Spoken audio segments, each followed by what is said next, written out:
Well, also making headlines this week was the redoubtable West Australian miner Gina Rinehart, named by BRW as not only the wealthiest Australian, she's also now apparently the wealthiest woman on the planet. She fixed up a troubling lawsuit with one of her dad's original backers, and she's now turned herself into a shareholder activist.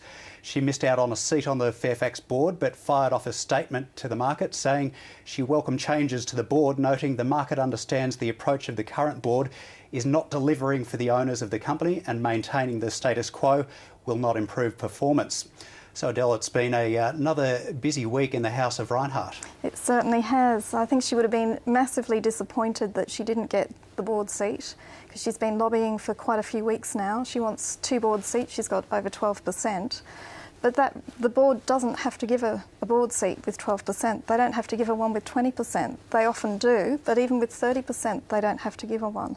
So it'll be interesting to see where it goes, because it's quite complicated given what she's doing with the West Australian newspaper. She's suing that paper and the journalist there trying to get his sources.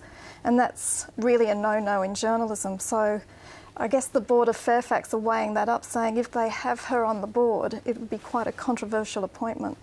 From an investor's point of view, though, would she be good for the Fairfax board? Well, we're almost getting to the stage where it's five minutes to midnight for Fairfax. We've got a share price that's 64 cents, looks sick as a dog.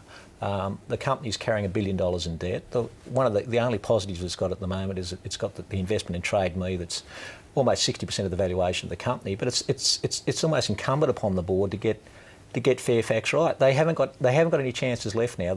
That share price looks terrible, and it's Murdoch and the Murdoch papers must be sitting back there just rubbing their hands together if this whole thing falls over and they're left as the dominant player in newspapers in Australia. And it's actually starting to feel a little bit like that unless things start happening at Fairfax. Yeah, but is she the solution? That's the fundamental issue. I'm not sure who the solution is, but Fairfax and their board and the number of managing directors they've had over the last 10 years is a indictment on corporate governance in Australia and how to get it wrong with the right corporate governance. And I think, we haven't got much time left with Fairfax the way things are going. 64 cent share price, they're going to have trouble raising money if they had to raise money at 40 cents, 50 cents. And it's a sad reflection of a great dynasty. They still have a capacity to hire 4 more directors. I think the maximum is 12 and they've got 8. Well, that's not necessarily going to... More is not necessarily going to solve the No, but problems. if you get some really good directors who understand media...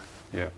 I'm just not convinced that it's great to see that someone actually has put money into Fairfax and has, they'll have more of an incentive than, some professional accountant coming onto the board to actually get it right. But I'm not convinced that someone who's so vehemently anti-media and anti-journalist is actually a good thing for the company.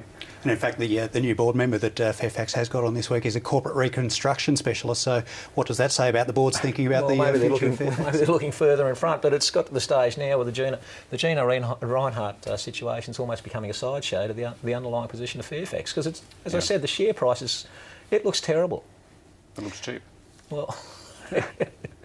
Who would be buying, though, apart from Gina Rinehart at the moment? Well, that's right. There'd be plenty of people who'd be wanting to sell if they could get a fair price for it. Well, and Clive Palmer's mentioned he'd be interested, hasn't he? Noticed he hasn't actually bought any yet. Or setting up his own newspaper or media empire. Yeah.